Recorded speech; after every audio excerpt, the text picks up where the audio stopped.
All right, we're back, ladies and gentlemen. We are going to now review Avatar: Fire and Ash. Well, obviously, the. Would you like to briefly go through the What plot, Mitch? you do it, mate? It was fun last time. All right, the plot, eh? Well, this one basically the military try to find the kid. Okay, there's a guy in this. It's the only human being in this Avatar world, and they find a way for him to be able to breathe without oxygen without an oxygen mask. And the military want to find him because they want to harvest his DNA so they can create a human civilization that doesn't require oxygen. That's the way I saw the plot, and the government were there to try and capture him. And in the meantime, they had to get through the new colonies, the new colony that we meet. And what's the new colony called? They got a Skin. native name, but they're generally just called the Ash people. The Ash people. What are they Oh, called? they're the water tribes. They're Water the water tribe. people. No, they're the second one, bro. But they're in this one too, right? Yeah, Yeah, yeah. Okay, good. you Um, watched the same film as me, yeah? yeah, yeah. Yeah. I've got yeah. You I sure? think so. Um, You got the blue people, you got the green people, and you got basically the grey people. Let's just keep it at that, all right? great. Yeah, yeah. So the what was this? What was the significance of the green people in this movie? Well, they're the water tribe. They live off the water. The blue people live off the forest. The grey people live off on volcanic ash, which fire and ash, which honestly is not really well explored. But we'll talk about that a little later. Yeah. So this movie kind of simulates how real life is. It's almost it's in a state of industrialization where they're basically the grey people are able to bribe the blue people or the green people, the ash people. What? The military is able to bribe the ash people into their Ah, bidding. So I feel like that has a little bit of this in this movie. So well, it's you can't really say it was the military that was manipulating the grey people, the ash people. It was Quaritch. Quaritch that had his own agenda that was basically trying to convince them to join their cause because they both had a common enemy, which was, Jake Sully and the Navi, which is what they all are called. Of course, Quaritch wants his son back. He wants his son, Spider, and there's this tug of war for where he belongs. Spider believes he's aware that he is Quaritch's son, but he never really saw Quaritch as his father because his father was never really there to take care of him. He has become more in tune to the Navi way, to Jake Sully's family, and is basically adopted. Um, most of Jake Sully's family welcome him. They accept him. It's much more hostile in the second film with Neytiri. Rejects him. Neytiri doesn't see him as one of the people. He is the walking reminder of what the human race wants, which is their lands, which is their resources, their way of life taken. So one of the best things about the second one, which I was not really a big fan of, was that hostility that Neytiri had towards Spider. And there's a little bit of it in this one as well, but not that much. And so it's the problem. I, I overall enjoyed this one, Ash and Fire, more than the second one, but it does have its plenty of issues for me. It doesn't really know what story it wants to tell. It doesn't really know what character is meant to be the focal point, because we've got five members of Jake's family whose names I can't even remember or want to remember. But you got basically, I'm going to call her Sigourney Weaver because that's who it is. You got the son and you got the younger daughter. Then you got Neytiri and Jake and Spider. That's a lot of main characters with their own individual sub stories to follow. And it's the reason why it's got a 3 hour runtime. However, what we get versus the payoff, to me, doesn't warrant a 3-hour runtime for these kinds of films. Um, the plot is very simple. It is generally a wash, rinse, repeat of what we've already seen from the first and second one. Um, Strongly from the second one, because once again, it's based around the water. It's based around this metaphor of saving the whales. It's based around the military industrialism over natural resources and eventually nature fighting back. Um, so you can see where I'm going with this. Generally, it's a lot of the same plots put into a third film, and it does for me suffer a lot from originality. um, it's beautiful. It's a very beautifully done film. It's a great spectacle. As we all have, that's the reason why we go to the cinemas to see these films, right? We know we're in for a big spectacle. But when you have spectacle with no uh quality, for lack of a better word, it just you just walk out very hollow. That because the experience is very shallow. And the shallow nature of this film is it just doesn't have a very well written story, well written narrative. And Um, that's where the first one did so well. It wasn't the story, it was the spectacle more. I guess the story, it's a touching story and everyone can relate. But now we're in the third movie, the spectacle doesn't matter as much because we've seen the spectacle already. They do add a lot more water stuff in here, which is cool. Uh, yeah, keep going though. yeah, well, I mean, like the first one wasn't anything spectacular in terms of story either, but Hmm. it was the first of this kind of new style of full movie length CG world, right? Um, so in terms of the story, you can get away with it basically being a plagiarized version of the Ferngullies and Go Dances with Wolves. It's the same concept. It's the white man, falls in love with the natives and becomes their white savior. I want to say white savior, even though I don't really agree with that concept, but that's generally the gist what everyone relates to it. Um, it got away with it because it was a spectacle. So 10 years later, when they made the sequel, it had a lot to live up to. Um, I'll agree they definitely changed the setup.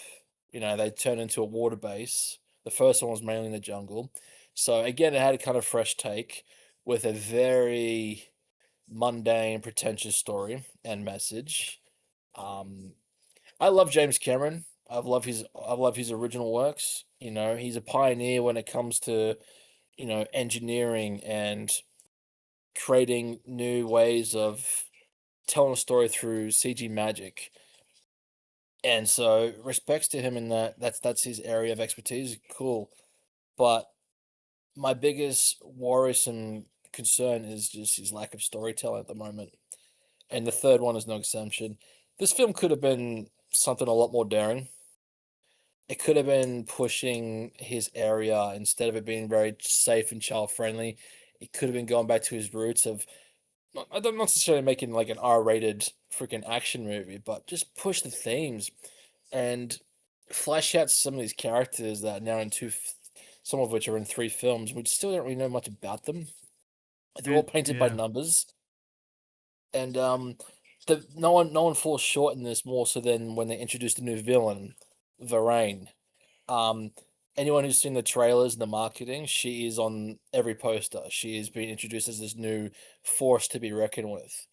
And granted, she does a great performance. Very, yeah, very good. The actress, the actress, oh, I've forgotten her name, but she's the descendant of Charlie Chaplin, of all people.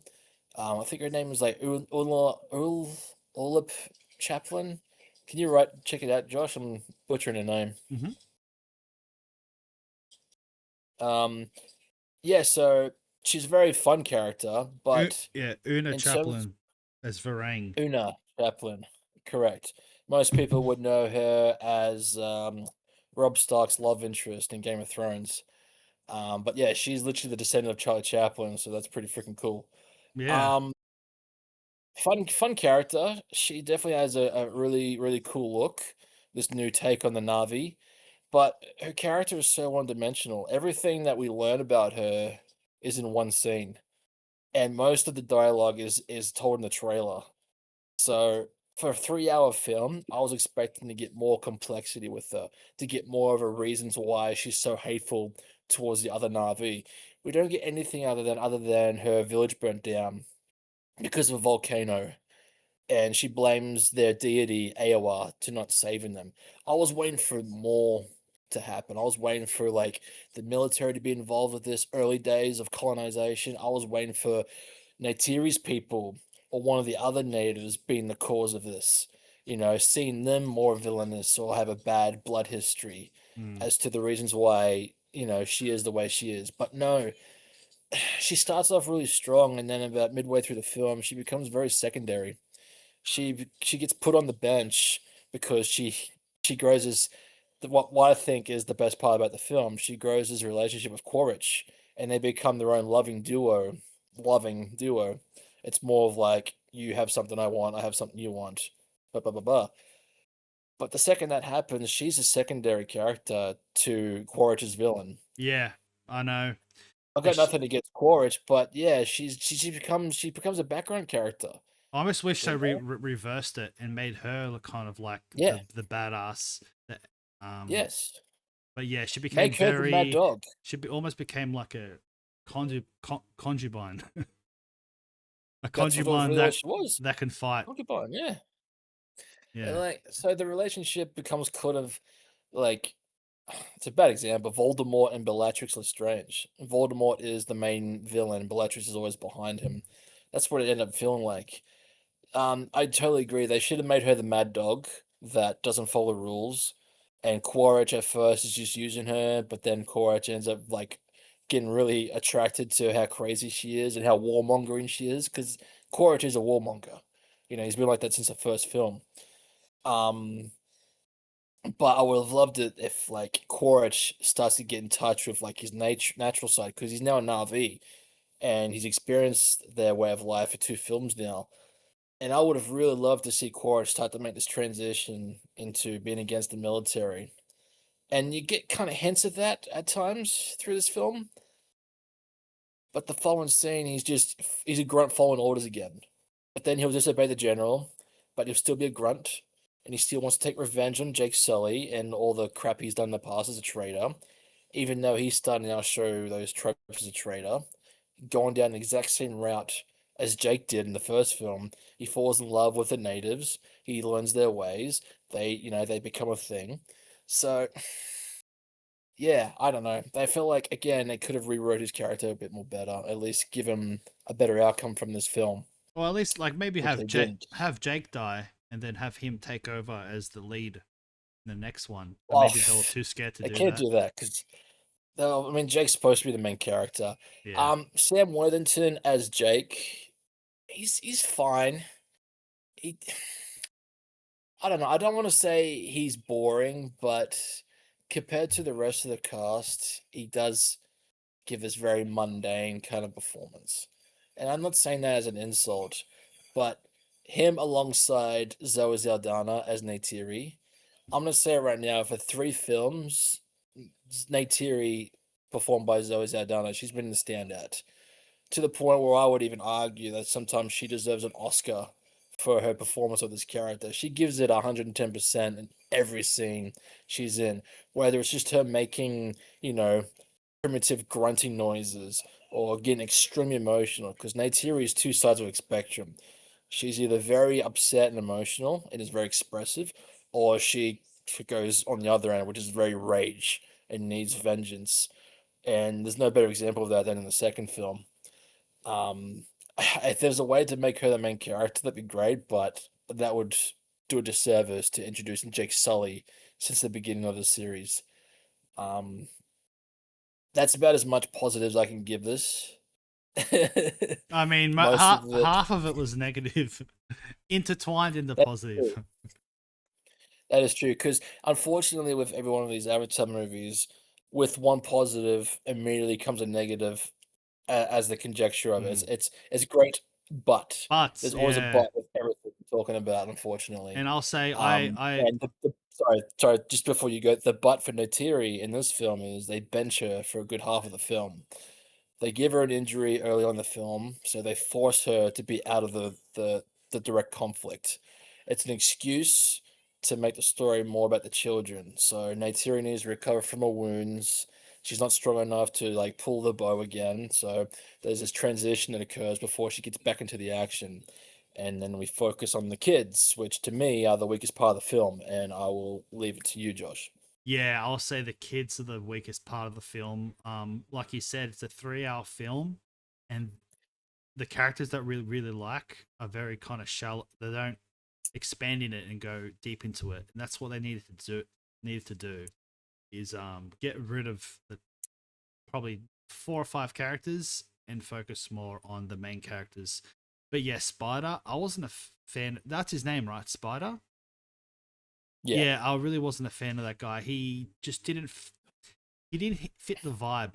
I felt like he was a fish out of water. The whole movie, he seems like it's his first time there. He's just so excited about everything. Like act like you've lived there for a bit. I don't know. He just seems so. Um,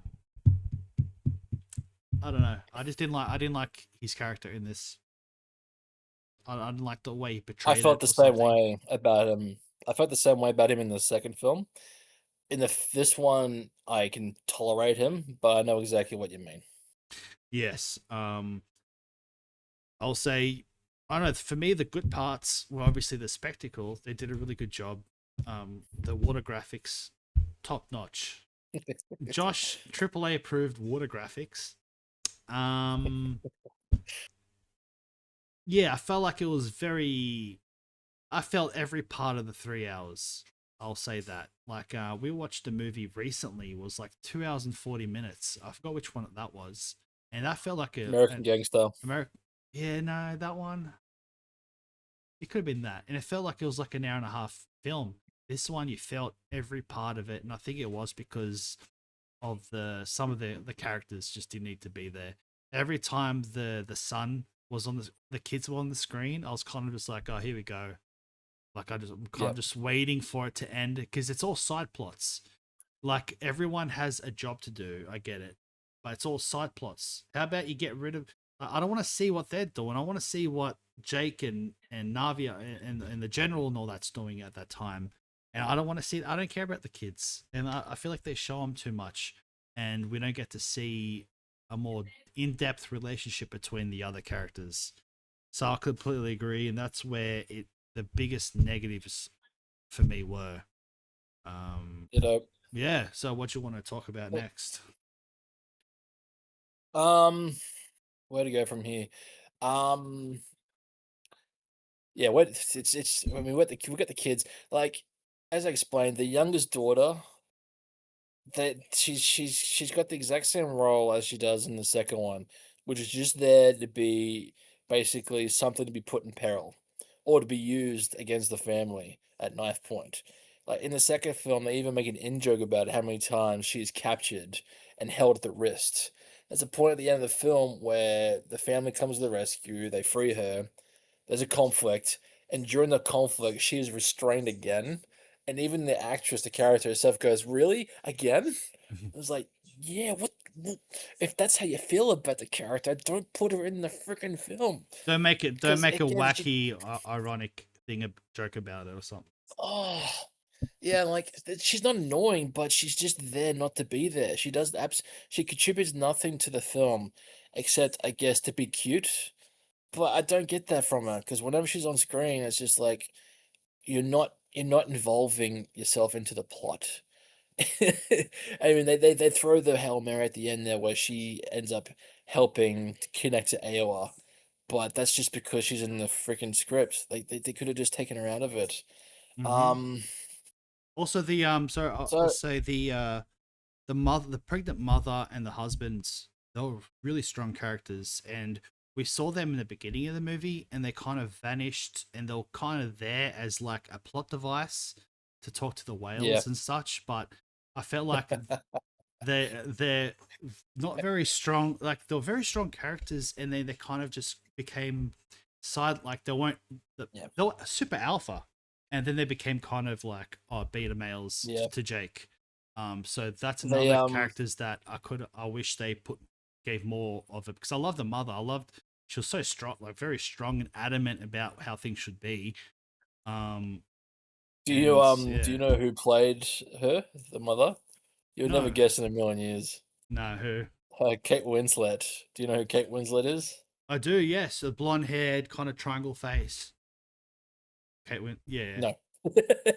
Oh, well, maybe I think she was blonde for a while there, but Kate Winslet was Rose from the Titanic. Oh yes, really? So that was, yeah. She and yeah, the chieftain, they had a bigger role in the second film. But yeah, I totally agree. They were just there just to follow the plot along with the whales. And I'm gonna say the same thing about the whales as I did for the second film. It comes off extremely cheesy and corny that they have this communication with them, that they have subtitles. You know, they can speak in fluent like conversations. I Yeah, get what Cameron is trying to say with that, you know, because it is a reference to marine life and how hyperly intelligent marine life is. But not to every creature Shakespeare. has its boundaries. Hmm. No, it just then they have these whale councils as well, where like they gather and have these spiritual moments. I'm just really. They couldn't just be animals. You know, they couldn't just be migrating whales that, you know, are doing the thing, because the outcome would have felt the exact same way. Whaling is bad.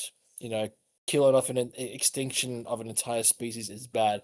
We didn't need them to be hyper conscious of what they're doing, so to have this communication and like abandon other exile other whales when they did something bad. I was like, what is this? Yeah, This is not and Planet of the Apes, they you they know? act This is all not. they act stoic, super stoic, and but as soon as they see they see like a kid that coming in they don't want, they go like they do this flappy thing like get away from here. I thought that was a call like oh hello Shoo. yes like a almost like a dog Yeah, wagging its tail, but it's not. It meant like yeah. get out of It's, here, go away, go away. shoo. See, I like that. Um, That had charm. I thought that was very charmful and that was funny. And I because like every that. other creature in on this planet doesn't have this communication. Like they connect with flying dragons. They connect with like land animals. We didn't get many land animals in this one compared to the first and the second Because one. dolphins are smart, Um, Mitch. Mitch, dolphins are smart. That's yeah, but why. we don't need to read subtitles to know they're smart. All right, like Oh they yeah, can be smart without needing and subtitles. use And the like, word matriarch. Remember, I'll take the lead from here. Yes, my matriarch. Like what? What was that about? yeah, A fish knows how to yeah, say they even got matriarch. yeah, military hierarchy That and was a social weird one. hierarchy. That one really wigged me out. Like okay, Yeah, like we know elephants are smart, but you know we don't need to have them with subtitles or like sign language humans. It just doesn't work that way. and And and the five second film elders. was more, Have the yeah, five elders it just of comes the off really corny, man. It yeah. couldn't have. They could have just had whales migrating, and they come into these shores because they're shallow, and this is where they come to breed because it's a safe haven. They could have just had that, and the impact would have been the exact same. These military douchebags come to harvest them because of their white oil, quote unquote, sperm whaling, and we would have felt exactly the same in terms of emotional output because we get it. We know this is bad. We don't need to see the industrialism conquering the subtitled whales, you know, for the point to get across. So again, it's just another MacGuffin point that could have been much better executed. And yeah, so now we come. Let's talk about Sigourney Weaver. I love Sigourney Weaver. She's had a hell of a career. She's like a staple and an icon for both, you know, an 80s icon as well as women's icon in terms of like introducing new kind of character styles for them. Um, I Same as the second film, I don't think it was a good choice to have an 80 something year old Sigourney Weaver playing a motion capture performance of what is meant to be a teenage Navi.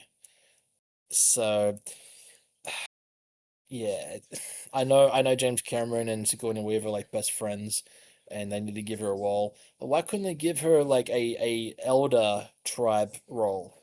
Why did she have to play this 15-year-old? Yeah, You that's know, like it's you're just just making things hard for like no reason.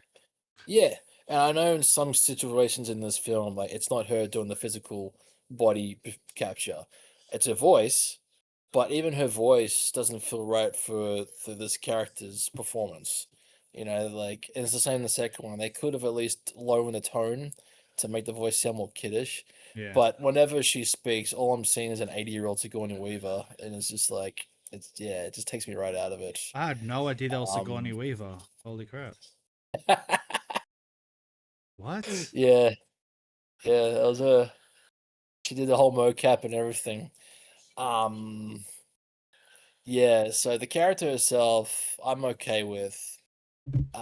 She has a much more better existential journey in the second one. In this one, it feels the exact same. As for some reason, her connection to Aowa is cut, and she needs to get to the bottom of it. I think her character would have served a lot more better in this film if she was just a supporting figure, which she is, because she naturally comes off as a very nurturing figure to like the rest of the siblings. I feel like her whole side story of reconnecting with Aowa did not need to be in the film at all. I feel like in this film she should have began like that she's already spiritually connected to Aowa, and her service is to be this moral support for everyone else in her family and all that stuff. And her outcome in the film would have been the exact same thing because we get her at the very end of it doing a callback to Aliens, which is she stands off with Varang and says basically get away from my mother, you bitch, which is if you don't know what that is a reference call to, you haven't been watching cinema for the last 40 years. um, it's corny as hell, um, but whatever. It's reminding you of a better film and a better time, so kudos to that. Yeah. So, yeah. Um, you've already Yeah, what spoken about the else? sun. What else? The thumb. The Uh sun, oh, the thumb. yeah. Okay. But they're the worst part of the film, man. The siblings basically. I just yeah, they really needed to put more focus. I wish this film was a villain's film. I wish this movie took it to the point of view of the military, took it to the point of view more so of Quaritch and his dilemma with still serving the military, still trying to colonize, and his conflict with his son. Because we get a bit of that in the second film, but it's from the point of view of Jake and his family, of course. We get the same thing from this freaking film. It's the same point of view. If it was from Quaritch's point of view, and we get a bit of understanding of why he is the way he is, why he's still serving despite his current circumstances, and the growing conflict, because they could have easily made this a bloody Darth Vader, Luke Skywalker kind of relationship. That Spider becomes a catalyst to Quaritch eventually saying, screw the military, I'm done with this. And he could be given a redemption story by the end of it. Maybe even segue into the next one, because there is going to be a next one. But instead, Quaritch, he goes back and forth. There's some really key moments in this movie, like even early on, where we see, spoiler area, even though we've said already a million of it, Quaritch is forced to join forces with Jake Sully and his family for a short while because enemy of my enemy. And it's Spider is the reason for that. Like he, despite him being who he is, he still has some kind of love and affection for Spider. Hmm. So that could have been the catalyst for him finally transitioning into someone who's more in tune with the Navi way, with realizing the error of his ways. And he's made a lot of errors. He's killed a lot of people. You know, he's been genocidal at times. So for him to even dare go on a redemption story, it's a risk to take, but I feel like the character is charming enough and fun enough for us to say, yeah, yeah, we can forgive him. Because Stephen Lane, the guy that plays Quaritch, you can't help but love him. He does play this very sarcastic and most of the times a very funny kind of character. Even when he's facing death in the eye, you know, with a knife to his neck, he's still making jokes about the situation. Yeah, it's He can not still even laugh his making way out of the scenario. jokes. Like I've had a lot of qualms about people trying to throw comedy into like No, into but this one they do really that's not what well. I meant. No, I It's know. not comedy for the sake of comedy. It's a character. That's Yes. his character. He literally laughs death in the face, and that's been a thing even from the first film, where like his ship is on fire. He's got fire literally on his shoulder, but his main priority is getting this thing activated. And then he's like, "Oh, oh, fire." That's his character. He's not afraid of death in any circumstances. So when he has these little quirky moments when anybody else would be pissing in their pants, it's not comedy. That's his character that makes it funny. Yeah, You know what and I mean? That's that's that's that's a difference. yeah, that's the difference. Like they weren't just injecting comedy for no reason. He was his Correct. character, so it was very believable. Comes Exactly. across as a very it's like a fantasy film, and he's acting like 80s fucking general, like yes sir, with like a cigar in his mouth kind of guy. Oh, So he's yeah, definitely a cigar chewer. if you put him in like Yeah. a kind of a cheesy action film, you'll be like, oh yeah, he just fits the part. So Yeah, yeah, for sure. that's where it's funny. They weren't trying to purposely, like someone to say something serious and then they'll make like a quirky joke out of it that will just like take all the window out from the sails, No, and it's like, oh dude, that's just cringe. no. But no, When like yeah, there is funny moments from Stephen Lane, it feels warranted. Lord, yeah, Like him and Jake into a big fight where like they're strangling each other and they're breaking each other's limbs and they've been shot with arrows. And then a scenario happens where they have a breather and he says something like, "Oh, well, this is awkward." It yeah, just feels earned because that's the character. You know what I mean? He loves he yearns for fighting. He yearns for conflict. So if they are going to make a fourth one, a fifth one, I would love for them to try and redeem his character, to give him some kind of heroic outcome. I can't expect him to survive in it, but if you can find a way for him to like right the error of his wrongs, maybe even by the end of it, actually save Jake Sully's life, that would be pretty awesome. That's a great character development from like 4 or 5 films. yes, Um, I don't think James Cameron will want to do that because James does paint a very black and white caricature of his films. This is going all the way back to the 80s. Good versus evil. If he can do it, that'd be pretty awesome. Because saying that, he did turn Terminator into a good guy. So yes, maybe he can do it for Quaritch. Who knows? Um, yeah, bottom line, man, I think as much as I love Neytiri, she's been great. Performance in the 3 films. My favorite part about this one was Quaritch. And I wish we just got more of him.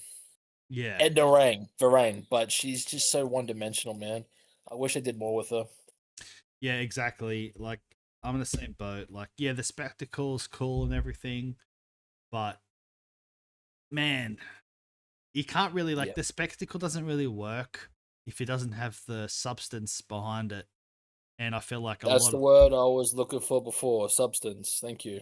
yeah, and it just kind of becomes a spectacle, but without the substance, and that's not very good. I don't know. It's very, very, very, very expensive junk food, Yeah, but it's still expensive junk junk food. food. Yeah, like dude, add that with a bit more character, better character here and there, blah blah blah. It would have been better.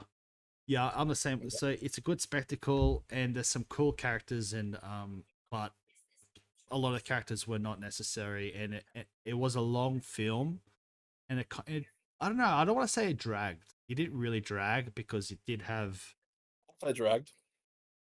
yeah. Well, the There's final a, fight was broken into 2 parts. I felt like that was yeah that dragged a bit. The final fight and the final fight part 2, there was a kind of a big gap in there. Mhm. Um, I just feel like there's a lot of story beats that they could have easily taken out.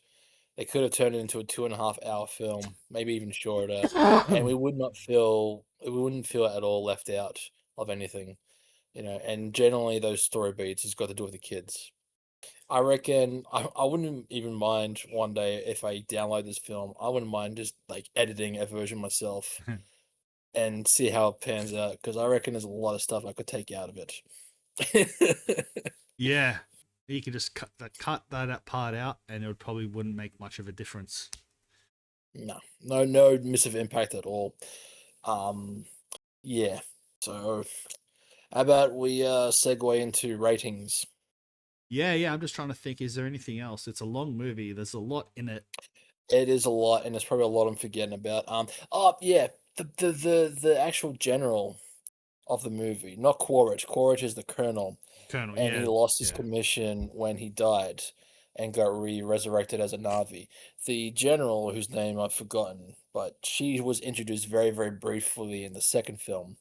And I do know from researching that she was meant to play a much more larger role, but they deleted most of her footage in the second film, and now we got her again in the third film. And General I don't Ardmore. want to blame the Ardmore. Sounds like a Star Wars character. Ardmore. Yeah. Um, Ardmore. She I don't want to say she's a terrible performance, but they just gave her nothing to do.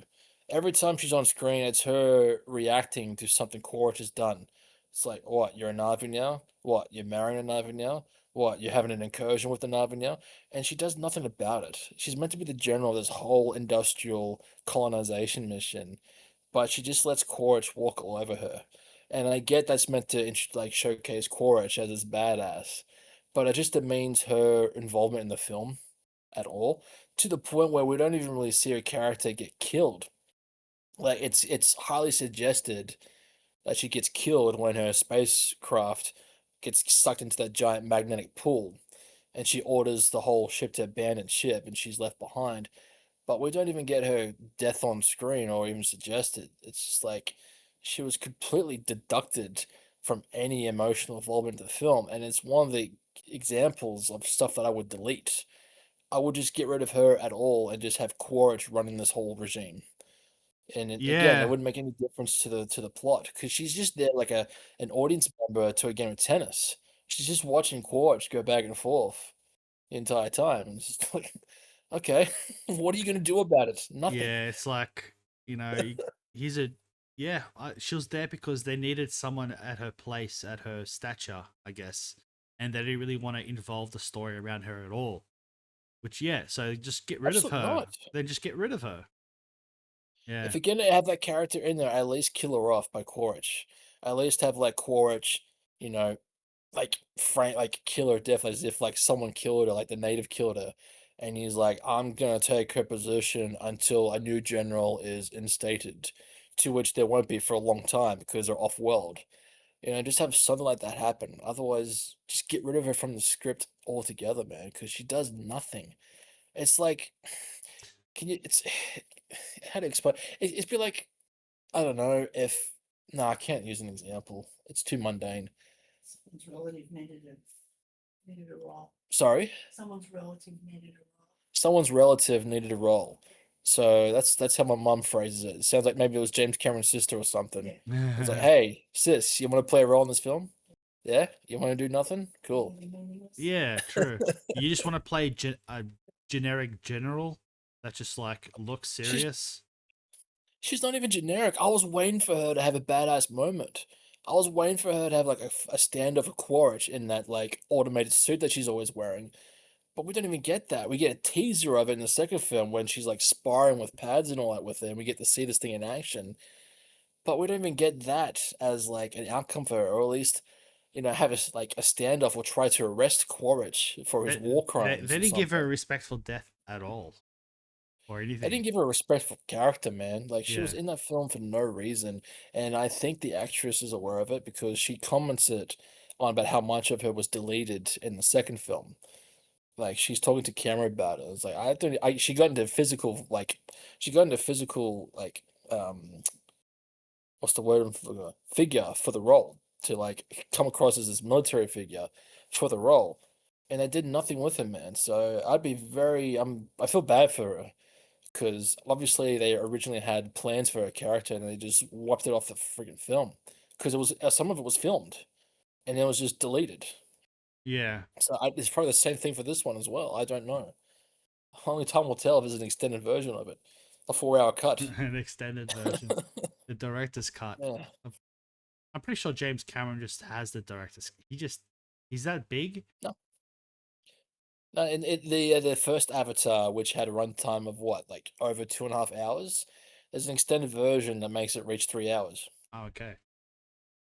Extended. Yeah, yeah. Well, man, they don't need an extended unless it adds more of the people we care about, the characters we care about. But Yes, I totally agree. yeah, I'll say I Uh, was oh, yeah. What else? it's just more to the edit, but the sky people, the traders at the very beginning of the film, I completely forgot about them until right now that they were in the film. Do you Oh, remember that sequence? yeah. The traders came in and The Na'vi traders, they were that was the first I've seen them, and they're in the film so briefly. It's like, yeah, why introduce them if that was going to be the outcome? They get raided, and the ships go down, and then we never see them again. because it kind of look, yeah, exactly. Because the ships look cool. They wanted to show that they trade, and Right, I don't know. See, I the feel air like balloons. a lot of it was made for. I'm not gonna say it was made for kids, but it was made for like a immature audience. I feel like it was kind of made for an immature audience where I don't know. I kind of see it as like a video game where they brought out a video game and they have I don't know oh, you need a Well, I mean, trader, you need all this. when Mm. exactly right. When we reacted to the trailer eons ago with Jared did say that was the first impression he had. It just felt like a video game. It was like a video game cinematic.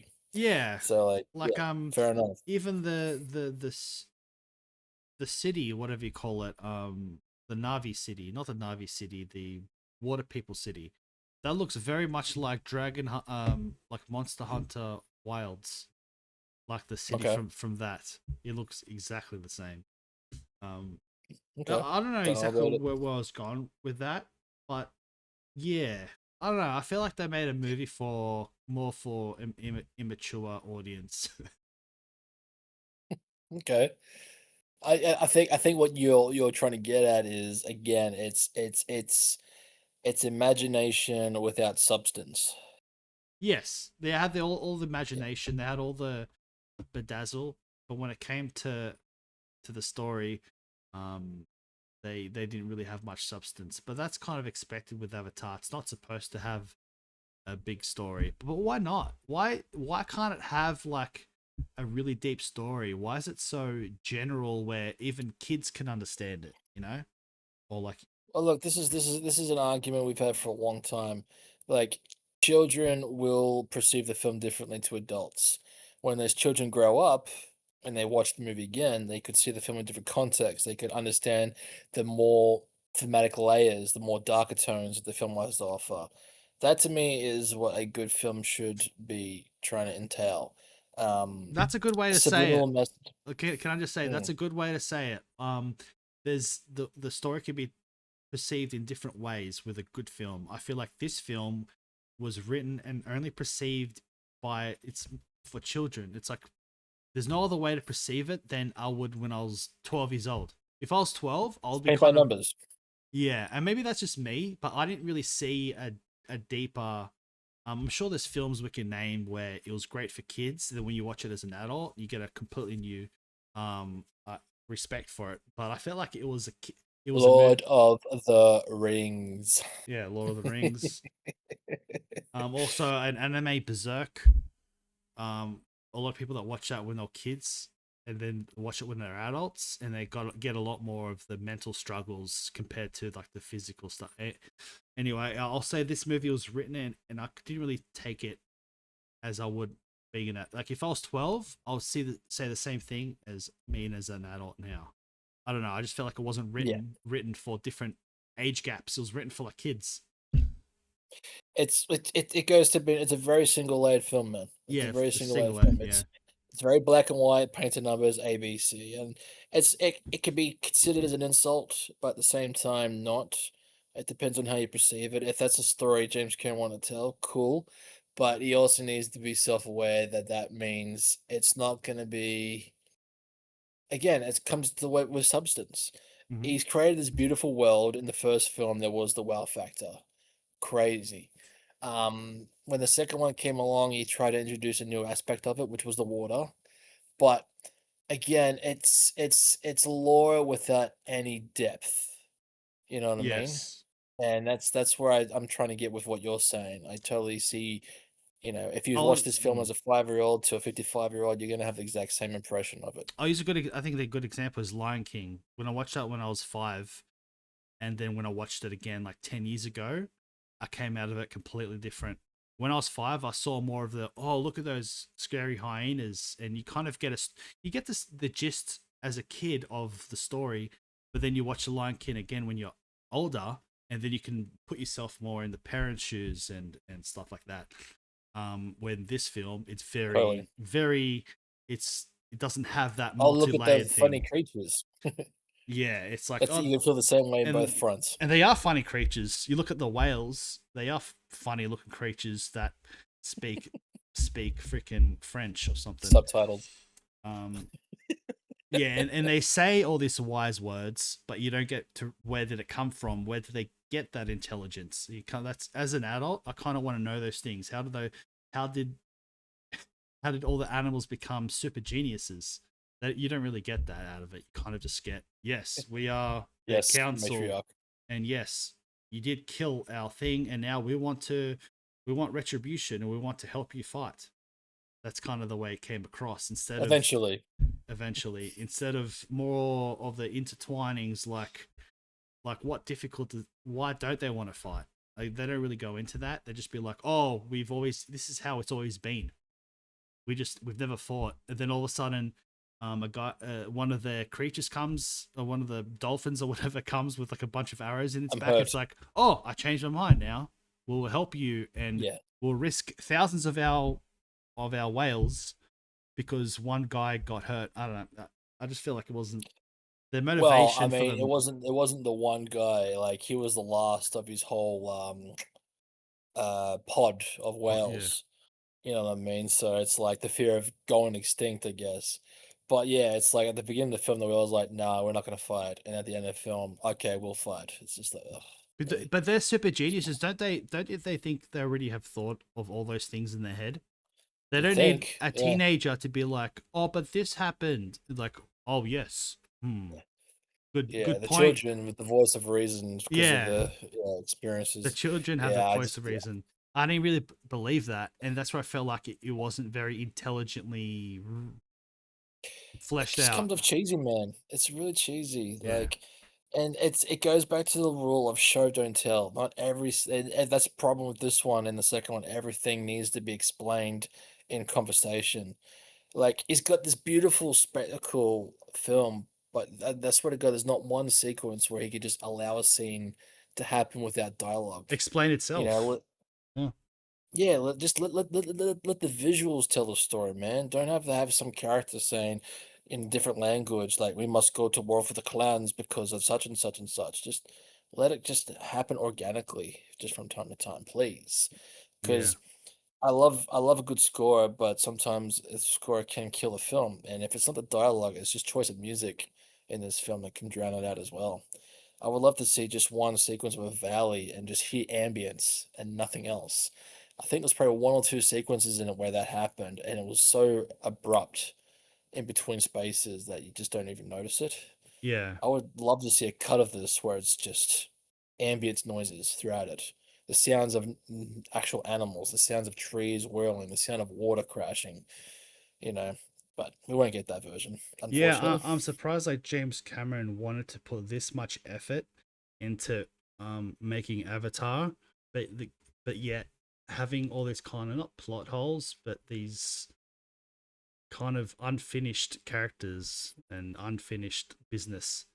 I feel like Yeah. they nailed the spectacle, the CGI, they nailed all that, and it's really disappointing for me to see that a great visual spectacle like that didn't treat the story with the depth and respect that I wish. If they put as much effort into the CGI as into the story and characters, I feel like you would have been way, way, way better. But they put all the effort into the CGI and then very dry. Like they'll probably even put characters in there just so it looks more of a spectacle. Like Michael Bay did a bit. Um, Oh god. Don't compare James Cameron to Michael okay. Bay. Like, James Cameron's got his issues, but Michael Bay is yeah, he's a 5-year-old with a gun. Just Yeah. yeah. Just you. It's very yeah, very creative. The way they made Avatar 1, 2, and so I missed that. I'm just like going on, yeah, but yeah, like so good. yeah, he's very creative with all the visual stuff and that, and I also hope yeah, if they can be a bit more creative with the story, that's where it's at to me. And right now the story is It's just always like just 1%. There's like all you can just tell they put all their effort. I don't know, just me talking shit, but no, yeah, I totally agree, and it's been my argument from the beginning, man. Like I would have been happy if the CG was less. You know, it wasn't as great as we expected, but they had yeah, a much more investing story, man. I would have really enjoyed that. Um, Probably the last thing to mention, I was really excited because at one point in the film, Jake saves, or Spider actually saves Jake from being executed. And we get this great conflicting moment where Jake comes to this realization that they need to kill Spider in order to save the planet. Because if they extract what Spider has, humans would be able to breathe on the planet and they will come in the millions. You know what I mean? So to me, narratively, that's the direction they should have taken it. They should have had Jake kill Spider. This main character that we've grown to for 3 films now, who's been this very black and white heroic figure. He, in order for him, he feels reason, kill his adopted son in order to save the planet from the human condition. Because it would have been a great transition of characters because Neytiri has wanted Spider, killed or exiled since the second film. Because Neytiri doesn't at one point hated Spider for what he represented. And then they come to this point where Neytiri is trying to save Spider from Jake killing him. mm-hmm. That would have been a great conflict of interest, and it would have given so much more depth to these characters that are really painted by numbers at this moment. Can you imagine if that was the halfway point of this film? They killed off Spider, like Jake literally slit his throat. He's apologetic about it, but in his point of view, as the chieftain and the leader of his clan and the people, this is what he needs to do to save his people. Can you imagine that as a very, very Yeah, gritty, conflicting, that would have brave figure? really changed his character. Yeah, that would have really The whole perspective of him, man. yeah. And he has to justify doing that to the rest of his family and to his clan, and they would never see him the same way as again. And it would justify seeing Quaritch in a different light, because Quaritch would never have done that. He had many chances to do it in the past, and he literally put himself on the line to save this kid. That would have allowed the question of what defines a hero, what defines good and evil. And who How really is far are the you willing to hero? go? Yeah, who really is Yeah. like the good It's guy, like, bad guy? because, stoicism and selflessness goes a long way. And, like, you put these people on these pillars as, like, he's our savior. He will do anything to protect our family. This is Jake doing everything he can to protect his family. You know what I mean? It questions how far are you willing to go to do something such as this to protect what is yours. When does good jump over that line of justification of evil to be good? I You just know what I I just mean? thought of something. How bad are you willing to be for the good to happen? I don't Vice versa, know. right? I would have loved that. I would love that this third film suggests just a little that Quaritch could potentially be the good guy, because of his moral ethics, as opposed to Jake being pushed to a point where he feels justified in performing acts of evil for the greater picture. You Yes. know what I mean? Yeah. That would be a much more Yeah. conflicting of story of character study. Instead of the whole we've done it a million times, we must save the planet, save the whales. We've heard that story before. How about a story about saving our humanity, saving ourselves? How far we're willing to go in order to sacrifice those principles for something that we Exactly. want to hold on to. Yes. And when Right there to me is already a better story. yeah, and it could even be like where Jake he comes across as the great guy and the general is kind of the bad guy, but when push comes to shove, good guys are willing to do bad things, vice versa. And even if push comes to shove, maybe like the general, um, would have made better decisions than Jake. and then Jake They made have, yeah. yeah. And I mean, they have a scenario like that at the end of the second film. All right. Um, Quaritch has one of Jake's sons or daughters at knife point. He's asking for Spider. Neytiri all of a sudden comes out of the woodworks and has Spider at knife point, and is basically saying, "Let's trade a son for a son." All Mm. right. Quaritch is basically saying, "You're not going to go through it. You can't kill him." And Neytiri's like, "You want to freaking test me?" And she literally slices him, like not by the throat, but slices him to prove a point. Like, I'm gonna do it. Yeah. And at this point, we still question whether Quaritch really loves his son, or is it just like an attachment thing, a possession thing? And what happens? Neytiri goes for the final kill, and Quaritch says, "Wait. Okay, you win." He actually surrenders the hostage scenario and lets Neytiri win to save his son. And right there and then, we realize Quaritch is not all evil. There's actually a little bit of good in him. There's a bit of sentiment. There's something that is still remotely human and not just a byproduct of being a soldier. They could have continued that in this film. They could have showed this transition of, you know, rationality or whatever. You know, blur the lines. Don't make it black and white. Make it gray. Make these characters a lot more interesting Yeah, and questionable. I keep thinking back to Game of Thrones. Like that's something they'll do in Game of Thrones where you have like Right. Jamie, exactly like Jamie. He's like a piece of crap, but then becomes very like one of the best character arcs ever. Yes. We hated him for like 4 or 5 seasons, and then he became the fan favorite because we Unlikable. understood Yeah. where he was coming from. We understood his history. Mm-hmm. And you could do the same thing for Quaritch. Just change it up a bit instead of just like, I'm the good guy, you're the bad guy. It's very Disney, and this film could have got me a lot more respect if they dared push that envelope a bit. Yes. Killed off a Yeah. few characters, please. Bit more dynamic. Yeah, This has gone dynamic on, characters yeah, for us adults, for for sure. adults that want more dynamic characters. Yeah. This has gone for almost 2 hours, Yes. bro. So Yeah. I'd suggest you want to change it up, finish it up. Let's Finish it give it up. a rating, eh? Yeah, I'll go. Okay, I'll go a 6.5 out of 10. Yeah, Yep. it was above average. It was a great spectacle. A lot of effort put into it. The story and some of the characters and Yeah. the slow parts. 6.5. Yeah. I'll probably give it the same. I would give it a 6. Only saying all my stuff, I still did enjoy Quaritch. I still enjoyed Neytiri, even though she's not in it that much. And even though she was very one dimensional, I still enjoyed Varane. And because of that, that will pump it up to a 6.5. Yeah, it's such a long. It's like a long movie, and there's so much in it that it's easy to think about the negatives for me. And then when you think about the positives, like Quaritch is a really good character, a really good parts of the film, of the movie, Mm.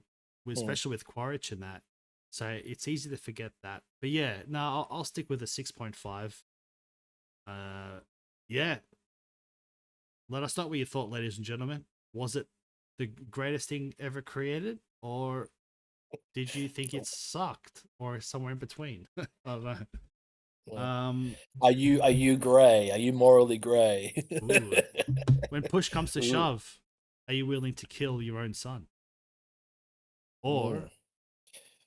or play World of Warcraft?